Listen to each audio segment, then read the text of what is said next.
Okay, so how is everyone today? Good, I hope.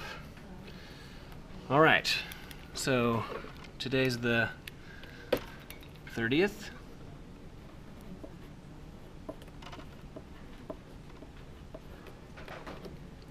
Last time, just a brief page to summarize last time. Last time we solved two styles of inequality. We solved, solved has a V in it, solved things that look like this: absolute value of W less than A. And we also solved things that look like absolute value of W greater than A.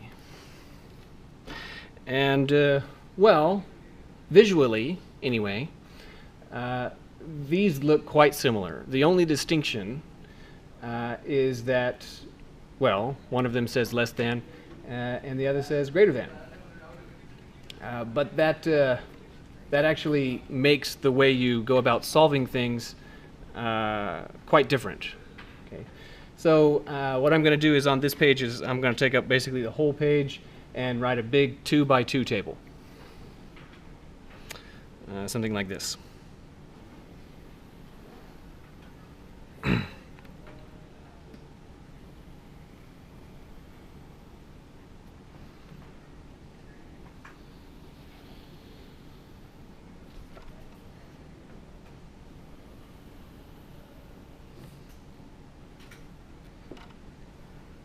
Okay, so here's the 2x2 table. In this column, we'll have the possibility that A is negative.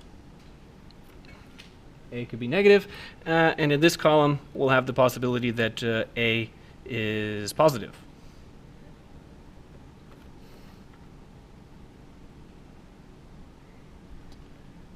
In this row,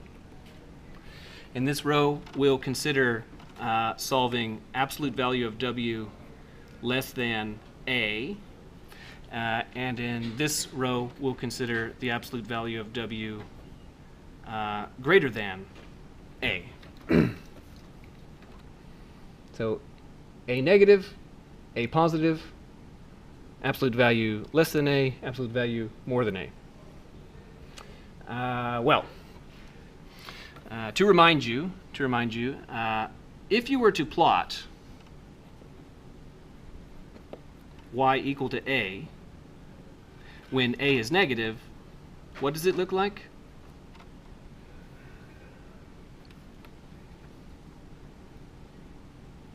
Well, in the first place, if y is constant, then y equal A is going to be a horizontal line.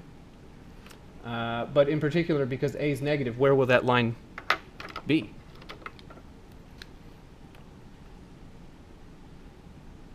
It's going to be below the origin.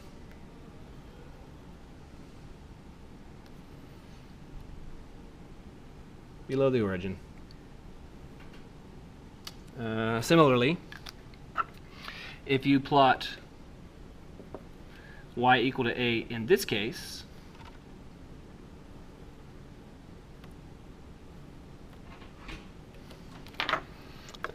because y equal to A is constant, it's still going to be a horizontal line, but what will be true? Now how will the things be situated? Above the origin.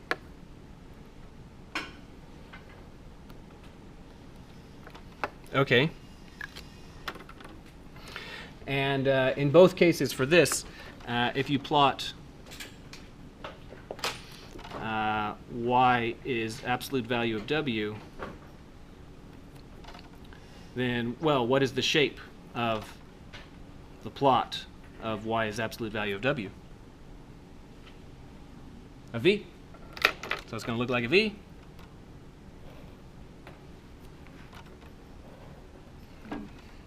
And similarly, the exact same thing for this one. Plot of y is absolute value of W. When you plot it, it's a V.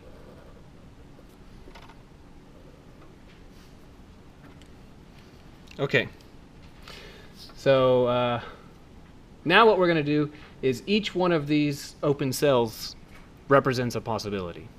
So in particular, this upper left open cell represents this box that we're going to fill in with information, represents the possibility that A is negative, and we want to know when the absolute value of W is less than A.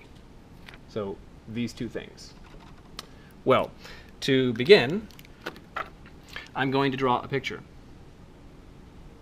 I'm going to draw the red thing and the green thing on the same plot. So absolute value of y is absolute value of w is still a v. So it still looks like this.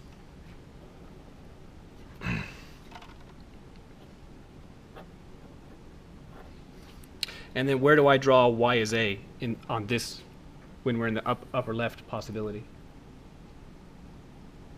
Below, right?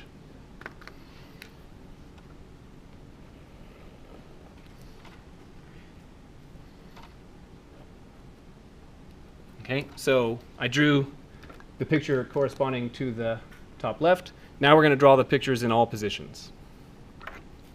So how about the picture in the top right?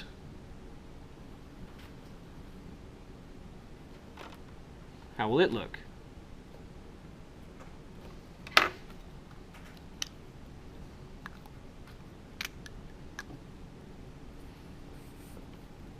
Well, we're still going to have this, so that's still there.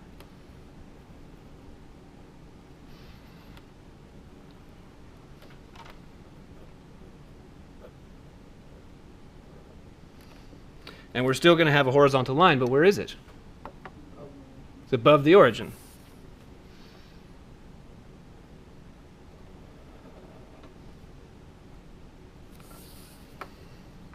Okay.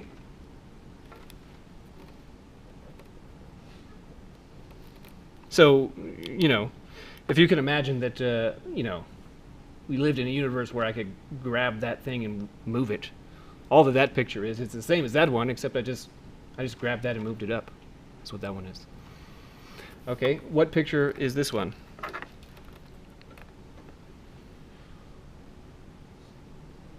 Same as which one? That one? That one. I'm just being difficult. So,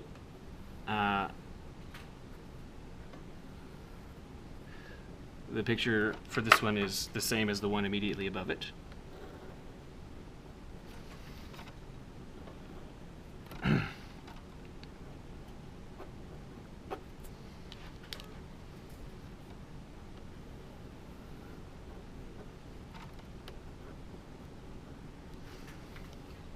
And how about this one? The same as the one immediately above it.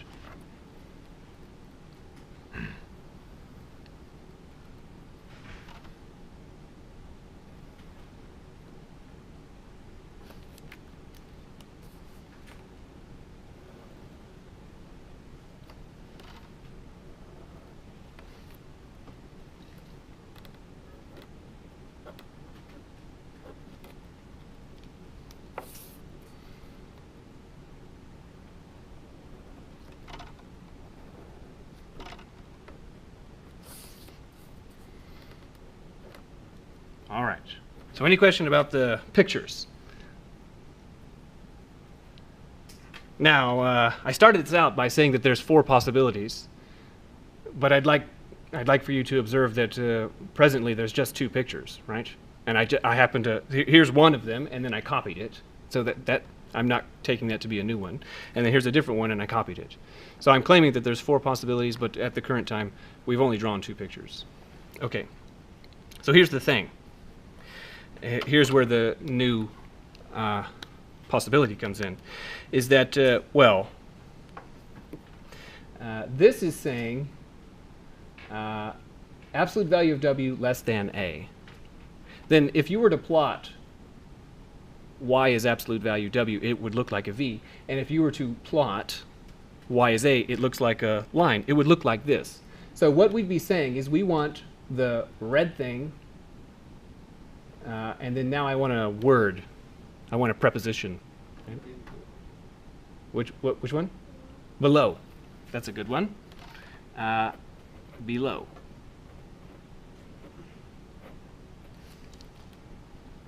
Below, right? We want the red thing below the green thing. So the question that this is asking, it's asking a question that rendered in English would look like this. Where is the red below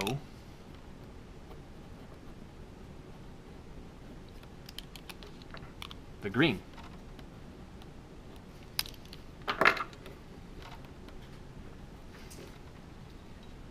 Okay. Well, where is the red below the green? Nowhere.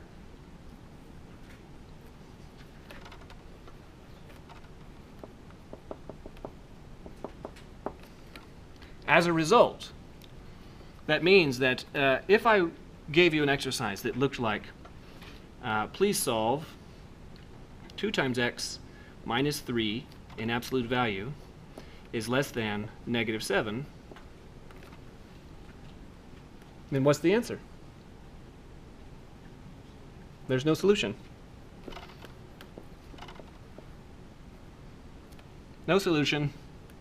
And you could, to justify that, you could draw a picture. If you aren't into drawing things, you could write it out because the output of absolute value is never negative.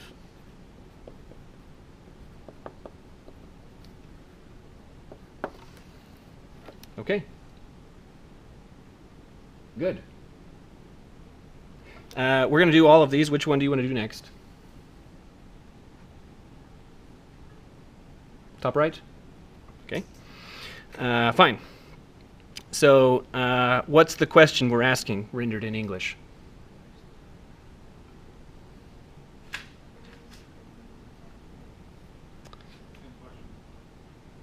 Same question.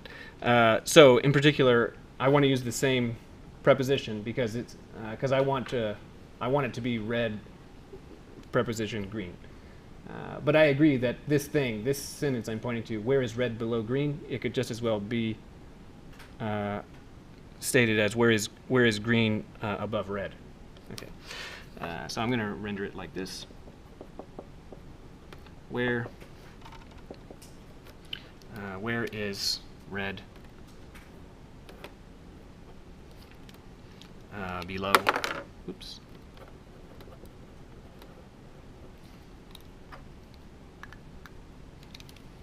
green?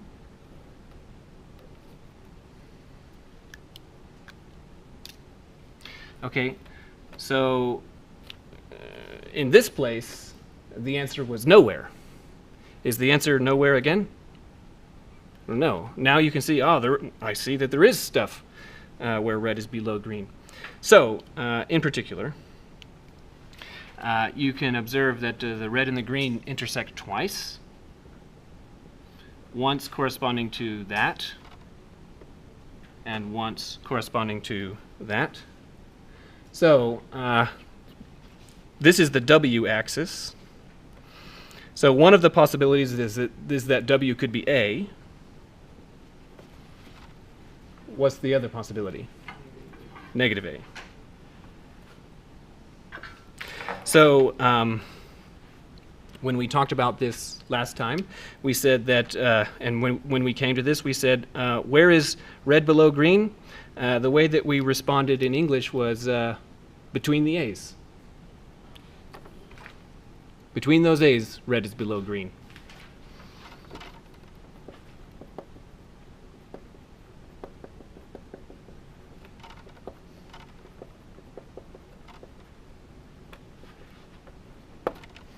Between the a's. So the solution in this case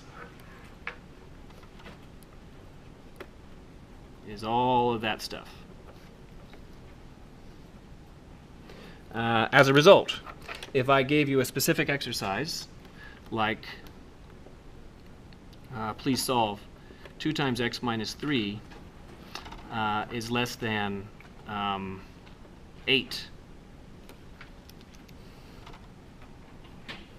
Then the next algebraic step, how can we make an algebraic step and have an inequality that doesn't have absolute value in it? So what do we need to do? I agree. So negative 8 less than 2x minus 3 less than 8. So it even looks like, you know, between the eighths. And then you do your algebra thing from here. Okay, now which one do you want? No, because I wrote that.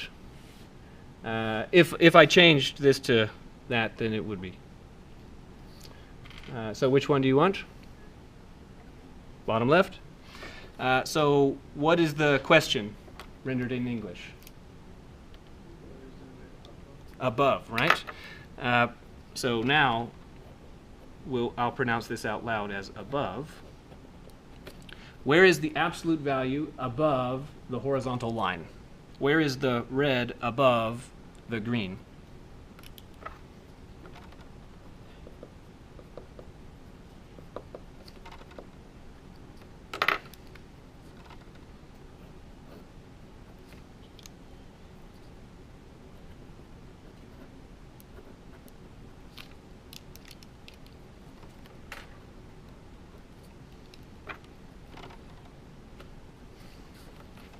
Well, how about it?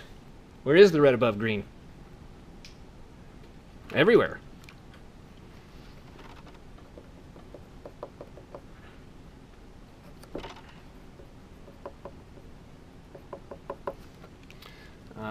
To give again a specific example, 2 times x minus 3 in absolute value greater than negative 7. Well, when is that true?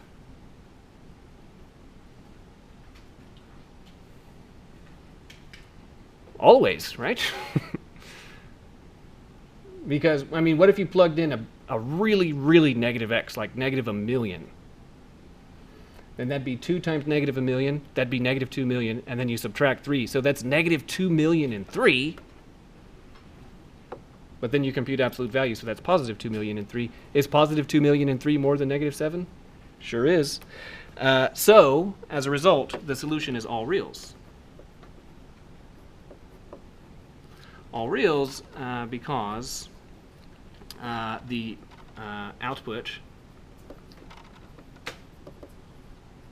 of the absolute value is always greater than or equal to 0.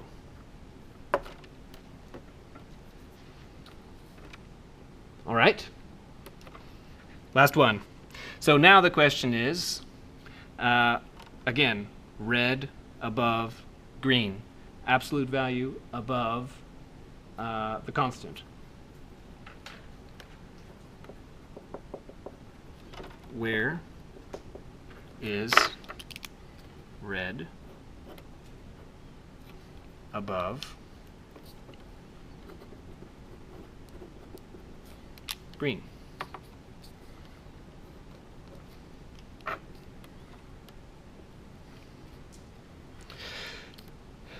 So we asked where is red above green on the left, and the answer was always. Is the answer still always? No, not always, because you can see near the middle, red is below green. All right. So it's only above green some of the time. So again, this occurs, that's A, and this one over here is negative A. And on the one above it, the way we rendered the answer in English was between the A's. What's going to be the answer now? Outside the A's. You could render it in English like that.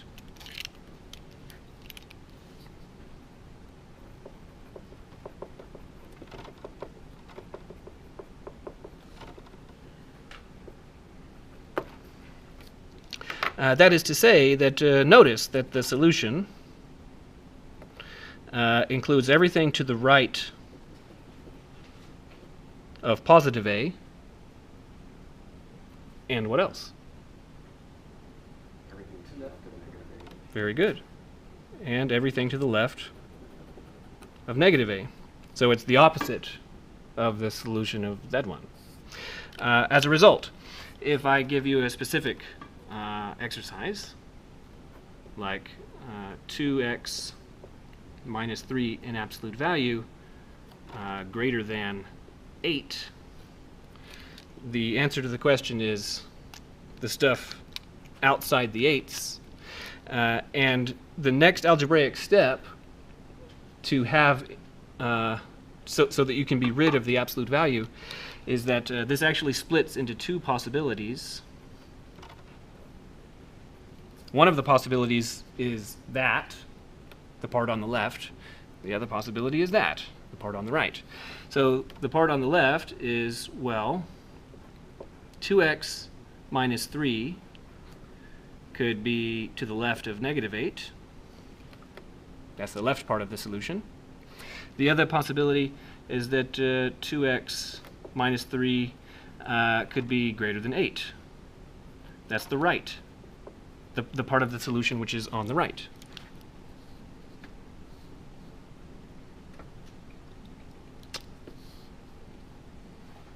Very interesting. Any question about these? So there's 4 different possibilities, is the upshot. And when we finally have some questions about these homework exercises, I'll just tell you that my experience in looking at student responses is that many students are under the impression that there's just 2 possibilities. Okay, the possibilities for answers are that nowhere is this true, everywhere this is true, it's true between the A's, or it's true outside of the A's. Any questions? Good. So now let's solve a more interesting inequality. However, fair warning, what I'm going to do is I'm going to give us an exercise, but I'm going to solve it incorrectly. So if you're going to copy these notes, be sure and write in big, obvious capital letters that I'm doing something that's wrong. Now, you might ask, well, why are we doing that? The reason is because we're going to solve an inequality here, less or equal to. And the correct way to solve this inequality requires a lot of work. It requires an amount of work that when you see it, because you're a human being, you're going to rebel against it and say, oh, that's ridiculous. You mean that's what I have to do to solve this kind of exercise? Okay. So what I'm going to do is I'm going to solve this inequality in a way that seems perfectly natural, but has a fatal error in it. Because I want to establish for you that if you try and do it the easy way, something's going to go horribly wrong. Okay, so I'm going to solve this. Well, all right.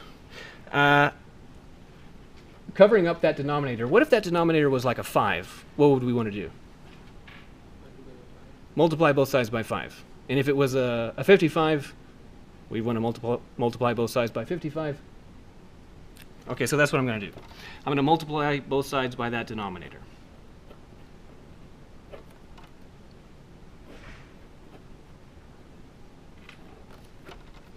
Okay. The left-hand side will look like this. The right-hand side like this. Now I'll perform some simplifications. So for the right-hand side, I'll distribute the 2 so that we have 2x minus 16. And then what about the left-hand side? Right, the x minus 8's cancel. That was the whole point. So the left-hand side is x minus 1. Okay? Now I want to get x by itself, so I'm going to add 16 to both sides.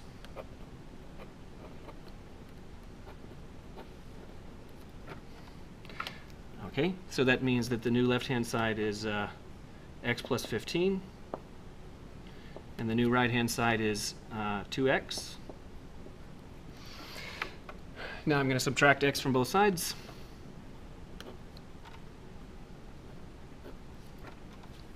The new left-hand side is 15. The new right-hand side is, well, 2x minus 1x is just 1x. Therefore, x must be greater than or equal to 15. All right. So then, as an interval, in interval notation, you could write it like this. And as a plot, you could write it like this.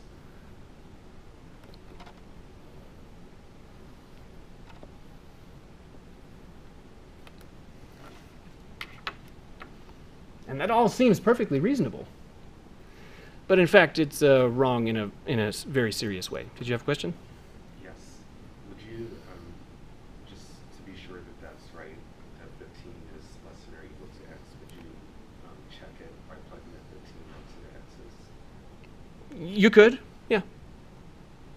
If you so desired, you get 14 over 7 is 2, less or equal to 2. But the solution should include all the stuff that's in here, right? So 15 is in here, but what's another thing that's in here? 16, right? 16 is in there. And so is 20, and 20 million, and other numbers like that. So our claim is that this inequality is true for 15 and all numbers more than 15. Now, this is wrong. So here's an interesting side note. When you're watching a magic trick, like someone's making a, it's not really good to call them magic tricks. It's more like an illusionary trick. When all the stuff that they're doing and talking, the trick has already occurred. The trick usually occurs right at the beginning, and it happens in such a way that your attention was distracted, and all the rest of the stuff is just fluff. So, the trick has already occurred. Would someone please choose a number that's in there? Okay, 20 was the first one I heard. So I'll check 20, and I want you to note that that's in here. By checking it, I mean I'm going to plug that in. Now, our expectation is that the inequality should be true. All right? So 20 minus 1 divided by 20 minus 8 less or equal to 2. All right? So that would be 19 minus 12 less or equal 2. Well, is that less or equal to? It is, right? Because the numerator is less than 24, right? So you divide that by 12, it's got to be less than 2. Just so that we have a decimal to look at. It's 1.58 and then a repeating 3 less or equal 2. So is that true? It's true. And that is in line with our expectation. So that's expected.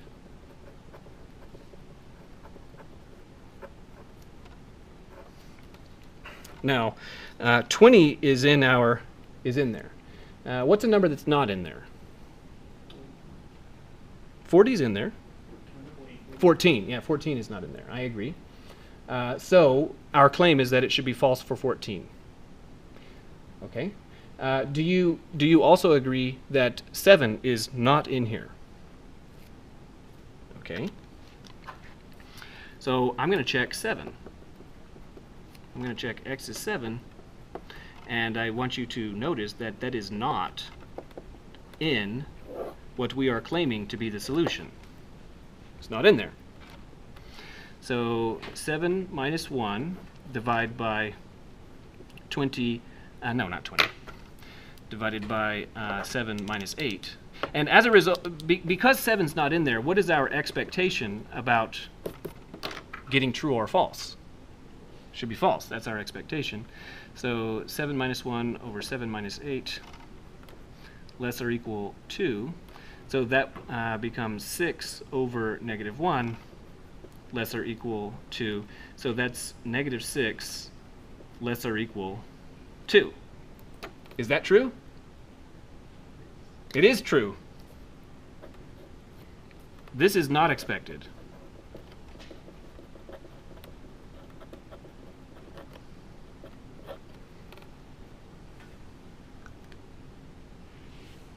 So we're saying that these are the only ones, but that's not the case because here's another one. All right, where did the problem happen? You didn't look at the natural domain. In the first place, yeah, I just totally glossed over that, right? Didn't even talk about it. But that's not necessarily part. That's not the actual place where it went wrong. But I do agree that that needs to be discussed. In fact, the very first thing that I did was the error.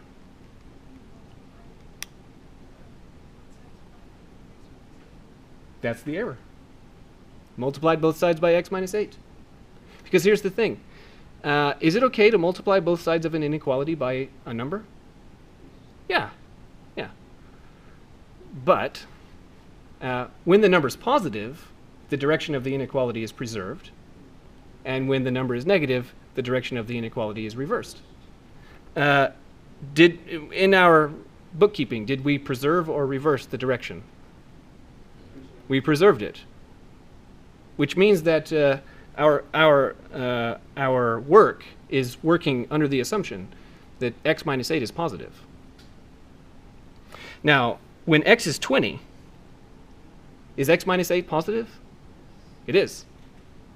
What about when x is 7? It is negative.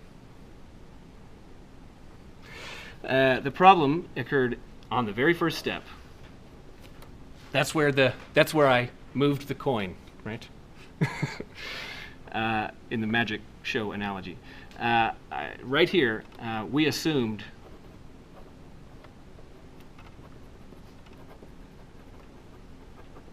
incorrectly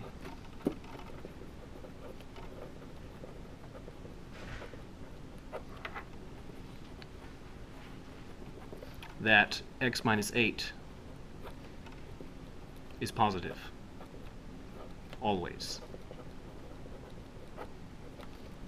That's an incorrect assumption because of this right here.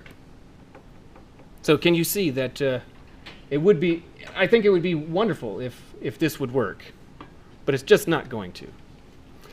Okay, so now that I've showed you that there is a landmine, right, a hole, a big problem to avoid, now I have to show you how to avoid it. And here's the thing. It requires significant work, okay, and care, in the same kind of sense that it's perfectly reasonable to safely use a chainsaw, but you just have to use the rules, right? You have to follow them. Otherwise, it's going to end in disaster. Good. So here we go.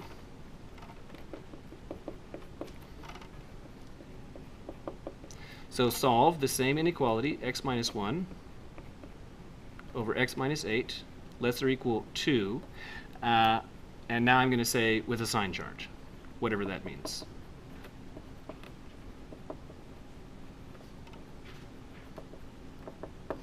Okay. So in the first place, I agree entirely that on the previous exposition, I ignored the natural domain. It is not permissible to ignore that. So the first step is the natural domain.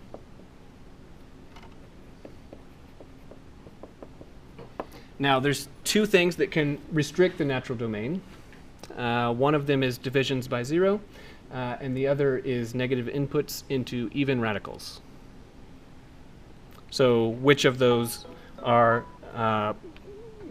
in play in this exercise? Division by 0. There's no radicals whatsoever, so then nothing can go wrong. So the natural domain is all reals except 8. It's out. Next step. Okay, the step is I'm going to refer to it as the 0 and simplify step. So since this is the first time we're talking about what we're going to refer to as the sign chart method, I'm going to write in red what it is that we're going to do. This is not something you need to write when you submit your homework or quizzes. I'm just telling you that this is what we're going to do. We're going to move all terms to one side.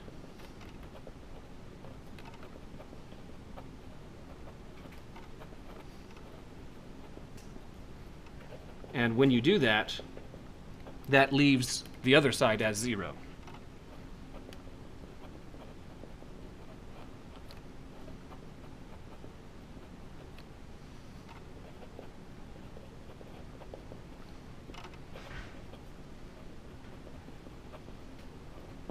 That's the 0 part of the title. Once you've done that, you're going to simplify the non-zero side.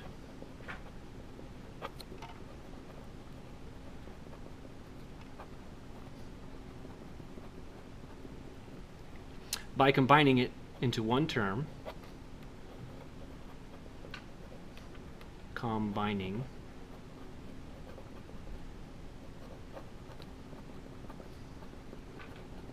Into one term,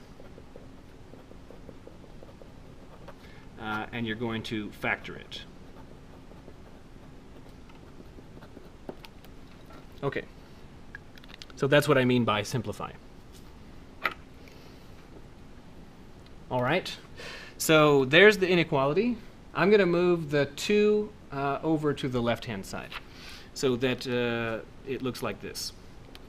X minus 1 over x minus 8 subtract 2 is less or equal 0. So now one of the sides is 0. So we did the first thing. Now we want to combine this into a single term. It's currently 2 terms, because remember, terms are the things that are separated by pluses and minuses. So it's the first term minus the second term. We want it to be just one term. So in particular, on this example, it means combine this into a single fraction. We have 2 ways to do it. The cross multiply way, the butterfly thingy. And we also have the find a common denominator thingy. I'm going to do the common denominator thingy. So, well, currently, this one has denominator x minus 8, and I'm interpreting this as 2 over 1. So this one already has a 1, so it's just that that one is missing an x minus 8. So I'm going to write it like this. So x minus 1 over x minus 8, and then subtract 2 over, well, I needed this one to have an x minus 8. So I'm going to put it there. But what's the cost of putting that x minus 8 in the denominator? Also putting it in the numerator. So that's the cost of doing that.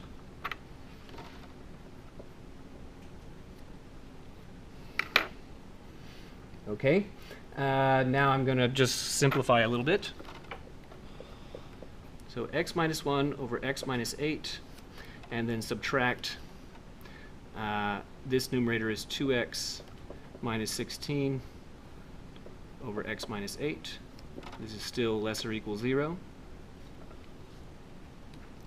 Okay, so now we've gotten all the terms, all the fractions, to have the same denominator, which means we can combine them now. So we can put them all over that common denominator. So I'm going to do that, but I'm going to make an error. So it should be that numerator minus that numerator. So x minus 8, that numerator, minus 2x minus 16. Less or equal 0. Yeah, sorry. I made 2 errors. Writing that as an 8 was I didn't even mean to do that one. So that numerator minus that numerator. But there's an error. What's the error? Okay. So to be clear, what I'm doing is I'm using a rule that looks like this. When you do a over b minus c over b, notice that the denominators are the same. Well, that should be a minus c over b.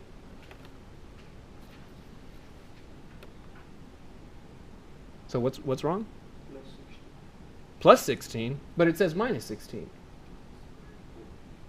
Right. So it's that numerator minus that numerator. So here's the thing. We want to subtract negative 16. At the current time, are we subtracting negative 16? No, we're not.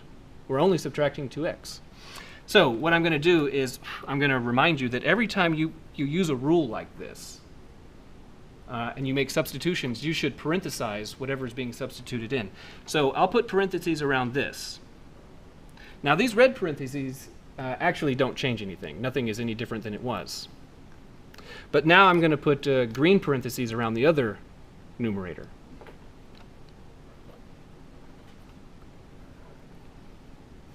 And then when you simplify that, you are going to be adding 16. Does everyone see it?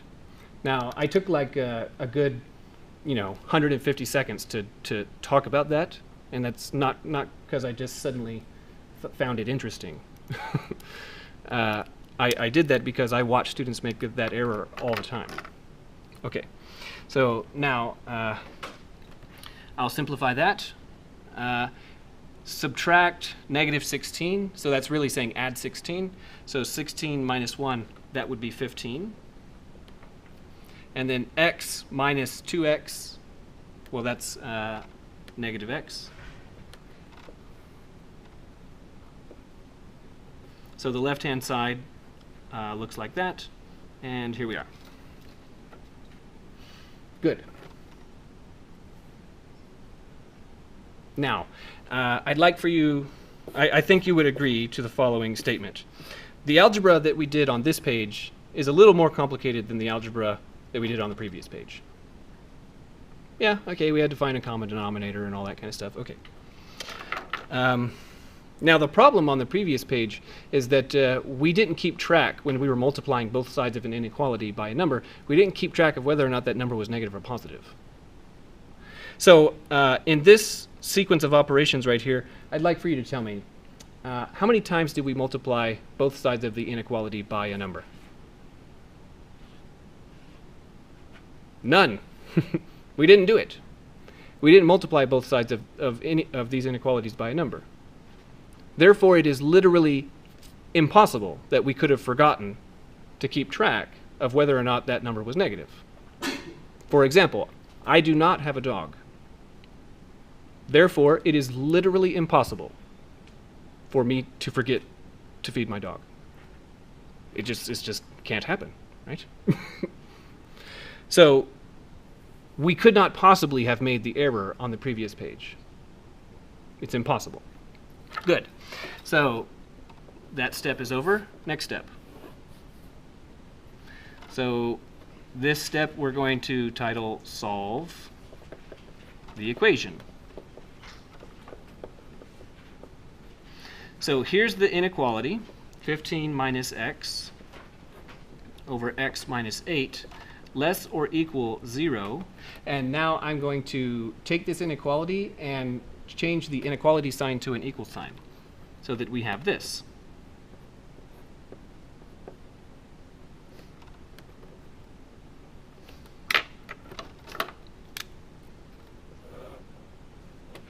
All right. So we want to solve this now. we have a fraction equal to 0. Now, I'm covering up the denominator. If the denominator was a 5, what would you want to do? Multiply both sides by 5. Would you need to reverse the direction of the equation? No, right? That's not even a thing. Equations don't have a direction. What if I'm covering up a negative 23? What would you want to do? You'd want to multiply both sides by negative 23. Oh, and because negative 23 is negative, we're going to want to switch the direction of the equation. No, right? That's not even a thing. Right? So what we want to do is we want to multiply both sides by x minus 8. And we have no worry whatsoever of needing to keep track of negative or positive because this isn't an inequality. It's an equation. Okay, if we do that, the new left-hand side is 15 minus x. What's the new right-hand side? 0, because anything times 0 is 0. And then, well, the solution to this equation is x equal to 15.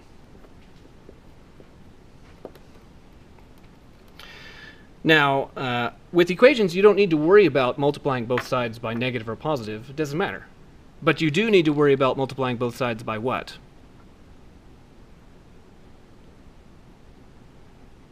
For equations, it's okay to multiply both sides by positive. It's okay to multiply both sides by negative. But can't be 0, right? Now, is it conceivable that we just did that? Could x minus 8 be 0? And the answer is no. Why not? Because in step 1, we clearly said that there's no 8s. Right? I agree entirely that 8 minus 8 is 0. I make no dispute. But in the very first step, we just said that we're not even talking about 8. It's out. So everything we've done is completely legitimate. Good. Step 4. This method that we're doing is named after step 4. So step 4 is to construct a sine chart. So here's the, in red, I'm going to describe what we're going to do. We're going to plot a number line, and we're going to mark the exclusions from step 1 and the solutions from step 3.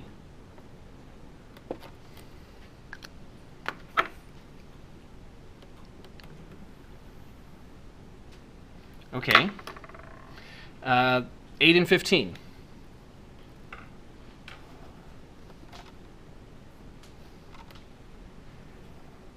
You need to very carefully pay attention to getting them in the correct order. Okay, because it would be really terrible if you made it all the way to here and did all this work, and then you wrote like 15 there and 8 there. Okay, so now 8 is special because it was an exclusion. So I'm going to put an asterisk right by it just to remind me visually that something is important about that one. Now, we've cut the reals into 3 regions, the left, middle, and right region. But in principle, understand we could do it in any number of regions. Instead of being 3, there could be 33. Okay. So now, in each region, I'm going to select a number. So a number that's in here would be 7, for example. Something that's in here would be, I don't know, 10. And then something that's in here, how about 20? 20's in here. So now what I'm going to do is I'm going to plug these numbers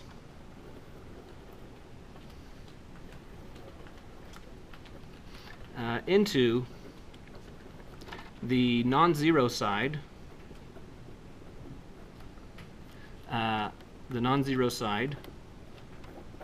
of 2.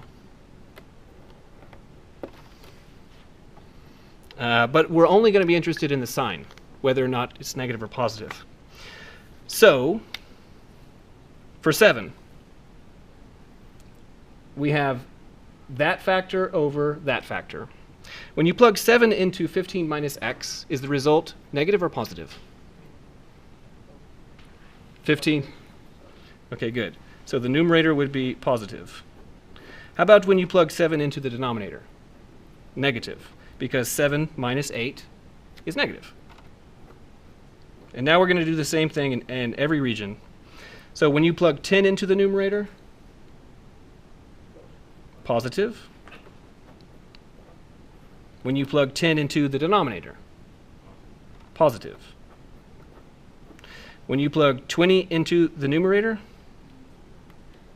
negative. And when you plug 20 into the denominator, positive. Now, that's the pattern. Then in each region, we want to make a conclusion about the sign. So when you do positive over negative, the result is negative. When you do positive over positive, the result is positive. And when you do negative over positive, the result is negative. So what kind of name should we give to this chart full of signs?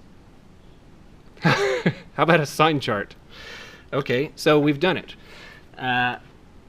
Finally, we can make a conclusion. The answer to the question is either going to be, the answer is all of the regions that we labeled negative, or the answer is going to be all of the regions we labeled positive. So either we want all of one of those kinds. So which one is it going to be? Do we want the negative ones, or do we want the positive ones?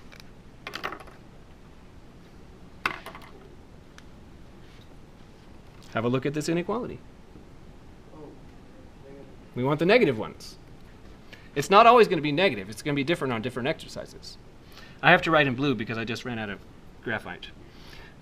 So we want the negative regions. It could be different on different exercises. But the reason why we want the negative ones is because of that.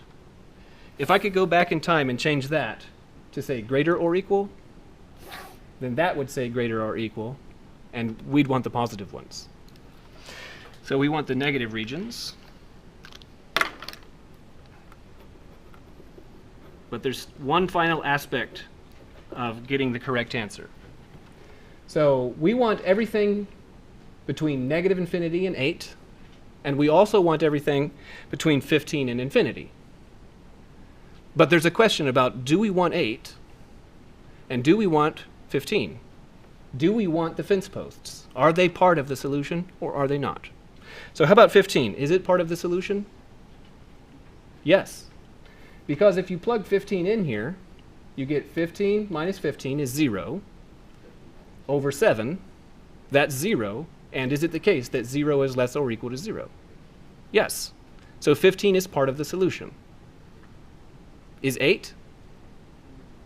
But it says less or equal.